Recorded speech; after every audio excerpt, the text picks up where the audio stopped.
todo el análisis y las noticias sobre la paz y la justicia transicional.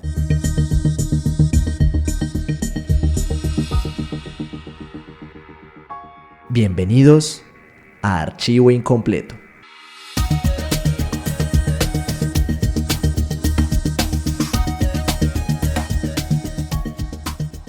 Hola, hola, ¿qué tal? Esto es Archivo Incompleto. La paz y la justicia transicional narrada por estudiantes.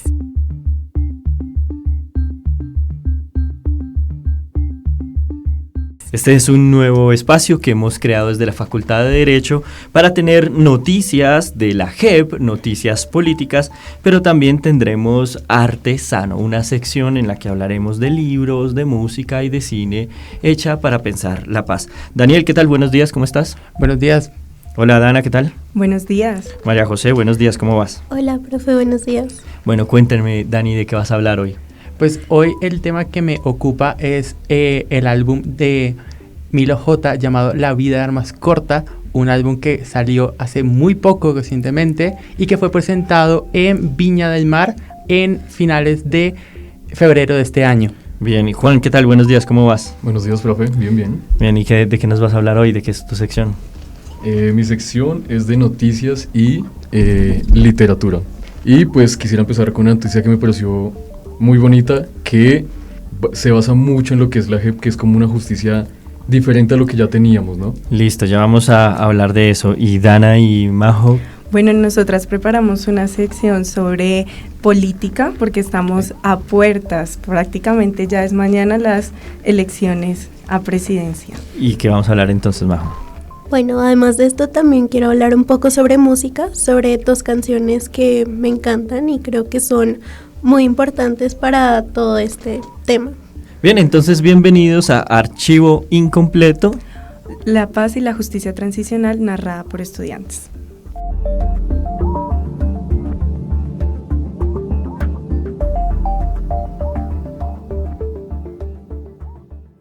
Seguimos en Archivo Incompleto, un programa de la Facultad de Derecho de la Universidad Libre, Universidad Centenaria, y vamos entonces a empezar a hablar de noticias políticas. ¿De qué vamos a hablar, Dana? Para esta entrega queremos hablar de un tema que nos compete a todos y son las campañas políticas. Estamos en línea ya, no falta nada. Entonces, si algo hemos aprendido de esta campaña política es que la JEP y la paz, más que un acuerdo, es una pelea de nunca acabar. Entonces vamos a ver qué piensan tres de los candidatos que quieren la llave de la Casa de Nariño. Listo, ¿y con quién vamos a empezar? Bueno, antes sabemos que tenemos un país totalmente polarizado y creo que un tema que también genera muchas discusiones es la paz. Entonces tenemos bandos totalmente distintos y que son muy contrarios. Vamos a empezar hablando por Iván Cepeda, que es el candidato del Pacto Histórico. Que lidera las encuestas, como todos sabemos, encuestas que tienen una difícil lectura. Sí, y para Iván Cepeda la JEP no es un tribunal, sino un deber sagrado. Él se para en el debate y dice, trabajar por la paz no es un acto criminal, es un derecho constitucional. Él ve un conflicto que ya no es de las FARC anterior, sino que este se ha globalizado y es un monstruo diversificado. También sus críticos dicen que la paz total es un caos, pero él la defiende como una revolución ética. Pero entonces, Dana, ¿qué es lo que propone? Él propone brindar la JEP y solucionar los errores que han ocurrido anteriormente, para que los resultados sean puntuales y concretos. Ahora, bueno, nosotros tenemos una pregunta que nos cuestionamos al hacer esta investigación, es que ustedes creen que la ética es suficientemente importante como para poder gobernar, que sea un pilar importante dentro de la paz total. Pues eso es como un parteaguas de la filosofía, porque existen dos modos de ver esto. Hay quienes, como Aristóteles, creen que la justicia es una forma de volver mejores a los ciudadanos, y seguramente Iván Cepeda, sabiéndolo, porque es filósofo, acuérdense, tiene esta noción: la JEP es un deber moral, es decir, una forma de justicia que hace mejores a los ciudadanos. Y me imagino yo que los otros, no sé si lo conocen o no, entenderán con Maquiavelo que la moral y la política se separan. Entonces fíjense que en estas dos ideas de campaña tenemos también un trasfondo político. Igual también creo que hace falta también anotar lo que en un tiempo dijo Max Weber acerca de la profesión de la política cuando es por vocación, y que realmente no nos importa al político de vocación, no le importa el bienestar social, y por eso también se desprende la línea de Maquiavelo en el sentido de no importar a la gente, porque la política no es ética y no tiene contenido de ningún tipo moral. Bueno, pues Iván cree que sí es importante y lo ve como una herramienta que se puede utilizar para la memoria histórica. Él cree que tenemos que implementar la memoria histórica desde las aulas de clase, pero pues que las fuentes de las que saquemos esta memoria histórica sean ciertas y veraces, ya sea como informes de la Comisión de la Paz, sentencias judiciales o sentencias internacionales. Iván ve esta propuesta como el fin para reconocer que hay una verdad de una cicatriz que todavía está abierta, que aún vive en nuestra historia, y que en consecuencia esto puede ayudar a las próximas generaciones a la no repetición. Pero claro, él también ha reconocido que han existido muchos errores en el gobierno actual, como en el anterior, y cree que tenemos que volver a los diálogos, ya que ve como una herramienta empírica que funciona en su momento cuando se implementó por primera vez el acuerdo de paz. Bueno, esto supone también como un tipo de coherencia con las líneas más progresistas que están como alineadas a los discursos más actuales a propósito de la relación entre justicia y moral.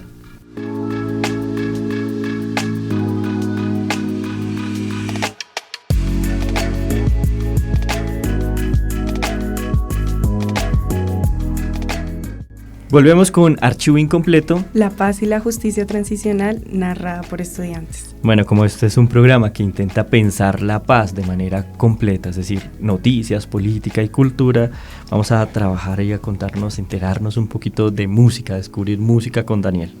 Sí, imagínate que me encuentro hace más o menos 2 años con un artista que en su tiempo debut tenía 16 años y aún así logró marcar un hito en la historia de la música argentina, que es Milo J, o también conocido como Camilo Joaquín Villarroel, que es un joven que hace muy poco lanzó un álbum llamado La vida era más corta, que es su segundo álbum de estudio.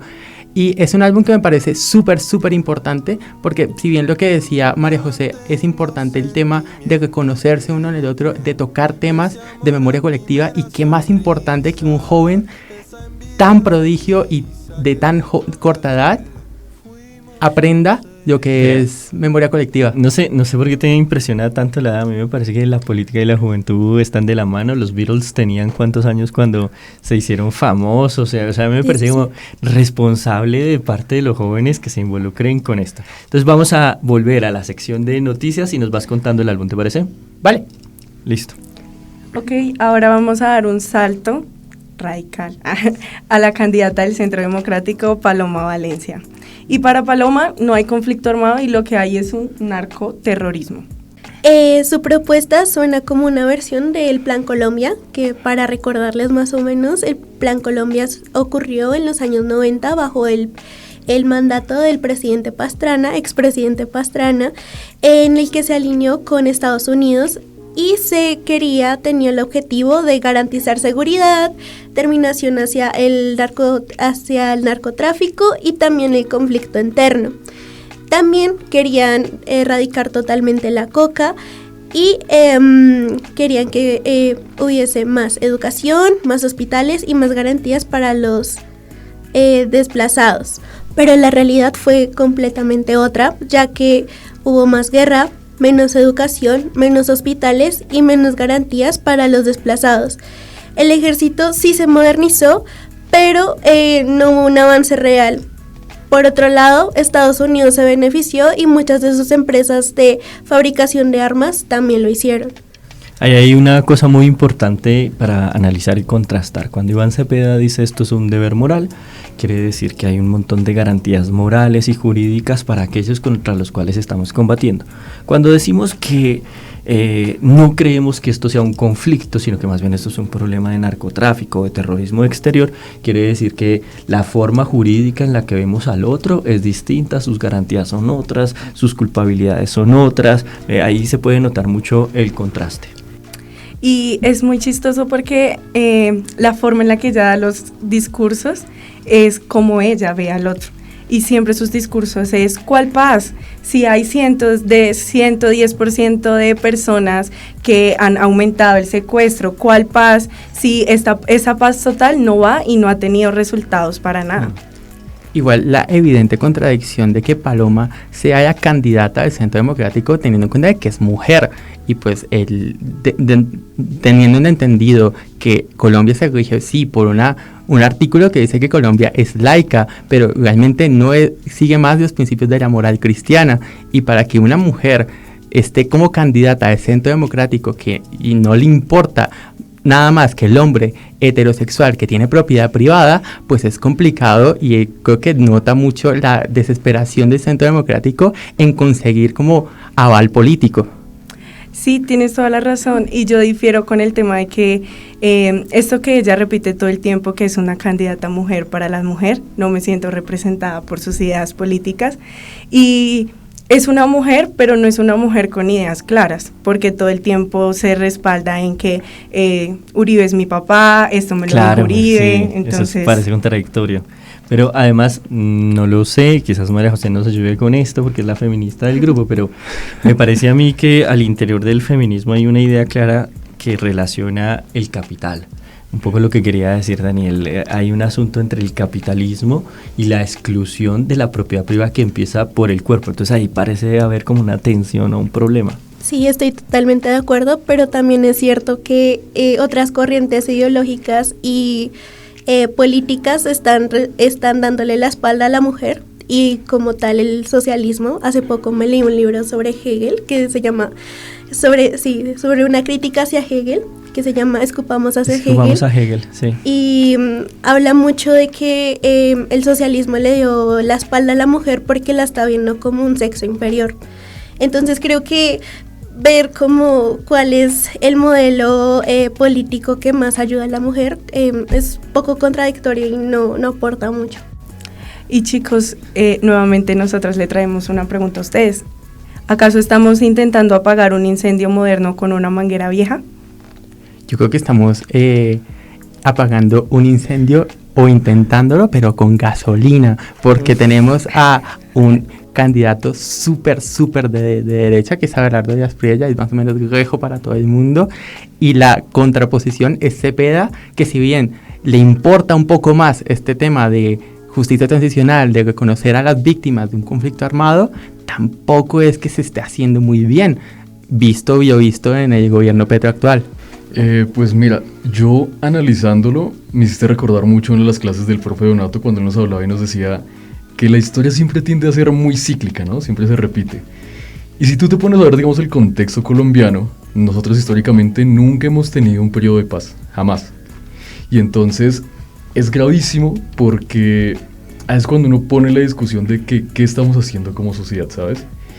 Y más que todo es como el hecho de que estamos acostumbrados tanto a la violencia que cuando llega alguien hablándonos de paz o de algo diferente a lo que ya estamos acostumbrados, nos escandalizamos y lo vemos rarísimo. Entonces, digamos, si tú te das cuenta, ahorita pues claro, está muy polémico el tema de las elecciones, Abelardo diciendo que la JEP se debe acabar, Paloma también, por el otro extremo tenemos a Cepeda diciendo no, hay que apoyar los procesos, es una labor de todos los ciudadanos. Entonces tenemos como esa contradicción que básicamente lo que te decía es como vemos a alguien que nos habla diferente a lo que ya hemos vivido y nos escandalizamos. Porque Colombia, si te das cuenta, ha sido un país en el que la violencia ya se hizo costumbre y cuando alguien nos habla de dignidad nos escandalizamos.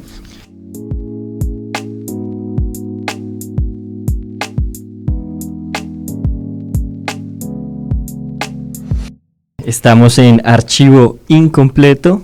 La paz y la justicia transicional narrada por estudiantes. Bien, volvemos entonces analizando los candidatos presidenciales y sus propuestas de paz. Nos queda uno, quizás el más pintoresco, el más curioso y el más outsider, dice él de sí mismo. Bueno, y ahorita Daniel nos decía que el Espriella quería demoler todo y en efecto quiere demoler la JEP Él no habla de leyes, habla de modelos, y sí dice que Cepeda es el candidato de los narcoterroristas y que la JEP es una vagabundería. Su visión es un choque de absolutismo contra democracia. Bueno, y aunque no encontramos explícitamente las propuestas que tiene sobre la paz, sí encontramos algunas opiniones en entrevistas. La primero es que, como decía Dana, él dice que la paz no se negocia, la paz se tiene que imponer con la fuerza de las armas y las leyes que está bajo la República, puesto que la experiencia empírica ha demostrado que no se puede negociar con bandidos. Él habla también que la génesis de esto es la coca, entonces su plan es, quitamos la coca, quitamos el narcotráfico y se acaba la extorsión, y así de fácil lo vamos a hacer con la fuerza de las armas. Y quiere que esta labor esté completamente relegada al Estado. Esta idea de justicia es como muy clásica, ¿no? El Estado es el dueño y soberano, la administración de la espada, como pone Hobbes en su portada, o del bolillo, como me gusta decir a mí, pero parece también una reducción de qué significa el conflicto, no es solamente narcotráfico. Y algo más controversial es que él quiere legalizar el porte de armas. Él quiere que haya una sociedad que sea la encargada de complementar al Estado en esta actividad. Y esto tiene mucho que ver, también su política de paz, él la llama la patria milagro, y eso tiene mucho que ver con lo que vemos en El Príncipe de Nicolás Maquiavelo. Que también es eso yo que también quería comentar, y es que Colombia, para Abelardo, necesita ser salvada, y primero eso se asimila mucho al tema bíblico de necesitamos redención y salvación, pero ¿de qué? ¿De qué realmente necesitamos salvación? ¿De los guerrilleros, que es gente herida igual que nosotros? Quizás una forma de entender todo esto es un filósofo y jurista que se llama Carl Schmitt. Él entiende que el milagro es una analogía de la creación del orden, entonces por eso él se pone en esta idea de milagro, y por eso también el rol performativo del Salvador. Esto se hace a un precio muy alto porque el Salvador nos salva de un enemigo y el enemigo no tiene derechos. Eso jurídicamente tiene ese peso. Y él también enfatiza mucho en lo que Colombia, como lo decía Daniel, está fallando en un estatismo que todo lo quiere hacer el Estado. Entonces él pone el siguiente ejemplo. Está un candidato como Iván Cepeda, lo vamos a ver como un administrador de un edificio. Iván Cepeda da todos los recursos para que todas las casas del edificio estén iguales y tengan las mismas condiciones, pero un administrador como de la Espriella le deja que cada quien, según las condiciones que tenga, pueda remodelar su casa sin importar las casas que tiene al lado, y esta es una clara analogía a la gentrificación. Y eso es como el meme también de hace mucho tiempo intentando explicar capitalismo, socialismo y comunismo, como imagina que tienes 2 vacas y tienes que vender una. Sí. Yo conocéis. Sí. Bueno, hemos terminado nuestra primera sección de noticias políticas. Vamos a escuchar una canción, Daniel, de este álbum que nos propones hoy. La canción que os recomiendo del álbum totalmente es la de Milo J. con Acrila, artista chilena, con la que tuve la oportunidad de presentar esta canción en vivo en el Festival de Viña del Mar de 2026, en la que se ganaron Gaviota de Plata y Gaviota de Oro. La canción es una invitación a llorar, a encontrarnos con nuestras heridas, sin entender que llorar es malo o es que somos fracasados por llorar. Mientras escuchamos de fondo esta invitación que nos trae Daniel, hoy damos paso a nuestra sección y esta semana en la JEP. ¿Qué ha pasado? Bien, tenemos como primera noticia que esta semana la JEP en su página oficial nos informa que la Unión Europea y Alemania han fortalecido los trabajos de investigación y el apoyo que se le está dando pues a todo lo que es la justicia restaurativa y para la paz. Y esto representa un gran avance por el hecho de que tener organismos internacionales acá colaborándonos hace que el proceso sea aún más transparente y que encima los aportes que ellos nos dan ya se han visto reflejados en los primeros casos que nos ha dado la JEP. Entonces es bastante pertinente mencionarlo, ya que pues también algunos candidatos dicen que esto hay que acabarlo porque no tiene sentido y pues... Claro, esto supone un problema porque o bien hay mucho desconocimiento de qué trata el derecho, o bien nos quieren hacer creer que esto no importa, nos vamos a enfrentar a multas. Por ejemplo, tenemos acuerdos con gobiernos internacionales. Exactamente, mientras que algunos dicen que esto no funciona, la comunidad internacional pone el ojo acá y nos felicita por decir, muy bien, ustedes están superando o intentando superar una etapa muy cruda de su historia. Entonces es importante mencionarlo.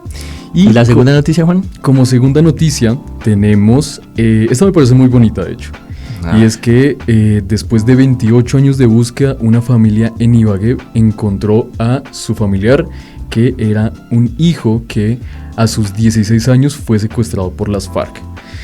Esto se hizo alrededor de el año 1998 y desde ese momento él, Giancarlo se llamaba, se despidió de su hermanita dándole un abrazo. Fue lo último que hizo antes que se lo llevaran. Y claro, la mamá desde ese momento tuvo esa imagen en su cabeza y ella no se rindió. Ella siguió buscando, siguió mirando, siguió investigando y eso le dio ciertos indicios de dónde podía estar.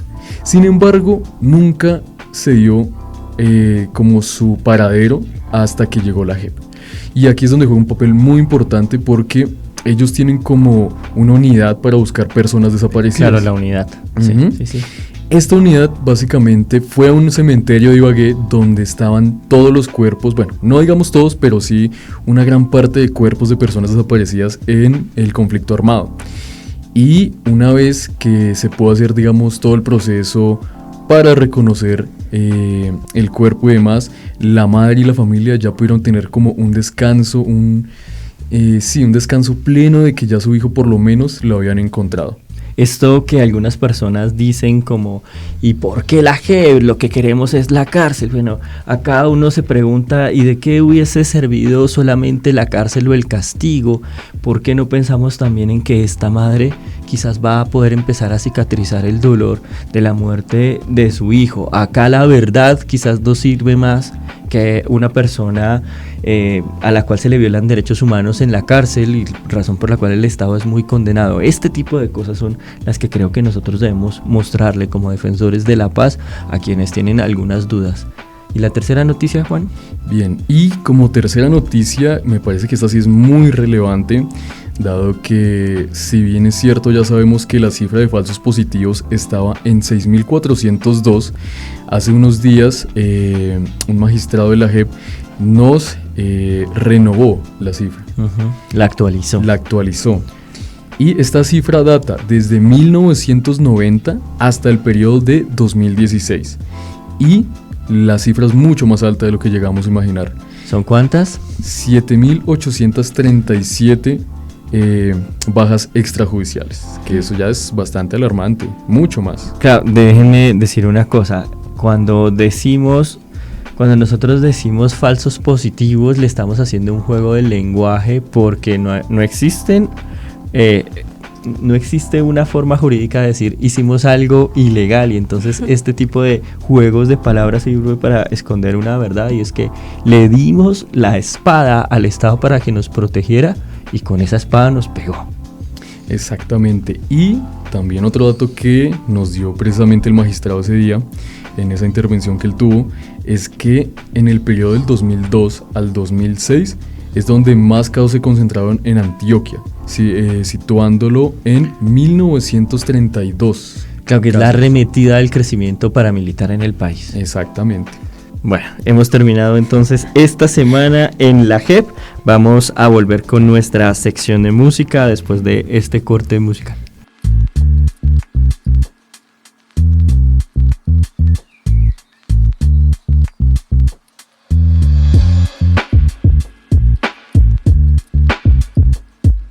Volvemos con Archivo Incompleto. La paz y la justicia transicional narrada por estudiantes. Y le damos inicio a nuestra sección Artesano para la Paz. Majo, ¿qué tienes para enseñarnos hoy? Bueno, profe, es una canción muy parecida a lo que hacía Pink Floyd o Pescado Rabioso, canciones muy largas, pero que son muy lindas. Y esas canciones largas hoy en día con TikTok y la mente de los 30 segundos, un reto profesional, ¿no? Sí. Totalmente.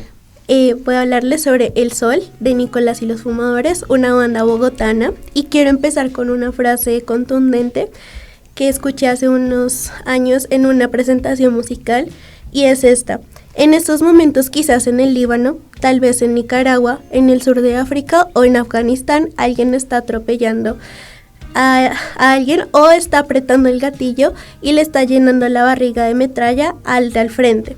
Ni uno ni el otro saben por qué están ahí. La guerra hace marionetas. Con esta frase abro la canción, ya que la canción de El Sol de Nicolás y los Fumadores es un reflejo de los indiferentes, de los citadinos y de los hombres y las mujeres que no estamos viendo a mano propia el conflicto armado. Vemos que los hombres furiosos se pelean y buscan justificaciones para la guerra, pero como espectadores no buscamos cómo solucionarlo o cómo contribuir para agregar algo que ayude al dolor de las víctimas. Nicolás y los Fumadores, como se los contaba, es una banda bogotana que su inspiración es como la cotidianidad, la habitualidad de lo que sucede en nosotros. Muy buenos en vivo, los he escuchado. No, y aún así, pues, se me hace como raro que una banda bogotana haga esto, pues tengo que hacer la aclaración, yo no soy de acá, entonces estas cosas como que se me dificultan mucho, más que todo porque tuve la oportunidad de asistir a varios como centros de debate acerca de esto, de la territorialidad de nosotros como extranjeros, y que nosotros aquí como en Bogotá hemos aprendido a entender que el bogotano suele ser muy neutro y que obviamente no le importa porque no ha sufrido el conflicto armado, no ha sufrido cosas del estilo así de cercana. Entonces siempre he tenido la crítica al arte pues en general colombiano y al arte más que todo aquí en Bogotá porque suele ser muy neutro, suele ser muy tibio, hagamos como la aclaración, y entonces es bacano que de cierta manera grupos bogotanos hagan esta crítica y les importa realmente el tema de los damnificados por el conflicto armado. Ya que estás hablando tú, bueno, no, en lo que veo que no es de acá, yo creo que sí te falta escuchar, digamos, un poco más de música, porque sí hay bastantes artistas, ya sea del género urbano, del punk, del rock, de muchos ámbitos que sí hablan del conflicto armado, te hablan de contextos sociales. Entonces, digamos, creo que sí deberías escuchar un poco más de música. O pueden escuchar bastante. Archivo Incompleto, que es un programa en el que compartimos música para la paz. Que de hecho, ese era el siguiente punto. Te iba a decir que hay una banda, pues, si no estoy mal, ellos son de Zipaquirá, pero son muy conocidos aquí en Bogotá, que es K93. Sí, Ellos buenísimo. tienen una canción que se llama El Hijo de Juana, y precisamente habla Creo que de me los suena. falsos positivos. Lo que pasa es que, por ejemplo, siento que al arte colombiano, la posibilidad que he tenido de escuchar, digamos, artistas colombianos, películas colombianas, de todo, siento que le falta intención. Siento que le falta intención artística y a veces como una investigación de lo que está pasando. Y entonces, precisamente, la intención es como encontrar a veces esos pequeños resquicios del arte, por ejemplo, Zipaquirá, que nadie escucha o que no suelen escucharlos. ¿Quién tiene en su playlist? No, rock zipaquireño. Pero bueno, a lo que yo iba es que nosotros como bogotanos vemos la realidad es desde una ventana. O sea, sí estamos enterados de lo que sucede, pero realmente nunca hemos vivido el conflicto a mano propia, ¿sí? Y bueno, como continuando con la canción, hay un interludio súper bonito que a mí me encanta. Y luego eso hacen entender que estamos dentro de un sueño. Entonces, el joven del que hablan en la canción empieza a hacer un recorrido por la casa y la casa se transforma en su casa de niñez. Ahí la dicen como la casa del 2000. Entonces, ve en la televisión, en el noticiero, un fantasma de un guerrillero. Entonces yo lo interpreté como la visión de que, sí, vuelvo y repito eso de nosotros como citadinos solo vemos como una parte del conflicto y aunque estamos conscientes de lo que sucede, nunca vamos a saber el dolor que pueden sufrir muchas de las víctimas. Ahí también hablan de que él ve todo desde la ventana. Entonces, de nuevo con lo de la ventana, que hablan también de la lluvia, que después de un sol súper maluco viene la lluvia, y esto es la representación de la sangre de las víctimas del conflicto armado, y dice que nunca se va a despertar. ¿Cómo se llama la canción, Majo? El Sol de Nicolás y los Fumadores. Nicolás y los Fumadores, bien. Bueno, cerremos con tu recorrido por este álbum que nos invitabas Daniel, que yo les aviso, él no dijo de dónde era, él es barranquillero, pero no se le nota. Ah, no, pero eso es cuando me escuchen más en confianza, se me sale el barranquillero sin ningún tipo de problema. La ñapa del álbum se refiere a la canción Solificándose, que es una canción que trae varios sonidos novedosos, no por ser novedosos en su historia, sino por la manera que ellos utiliza, tanto del Cono Sur como de todo el bloque latinoamericano. Muy buena canción. Bueno, nos vamos despidiendo de este programa emitido desde la Universidad Libre, sede Bogotá. Esto es Archivo Incompleto. La paz y la justicia transicional narrada por estudiantes.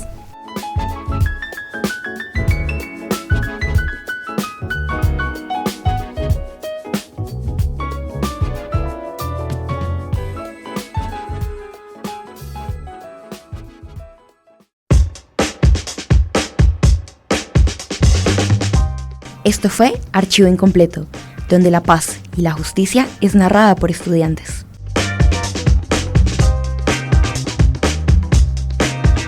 Conduce Oscar Donato. Control Master y producción Santiago Correa. Dirección General Andrea Masuera Ayala. Emisora Centenario, Unilibre al aire.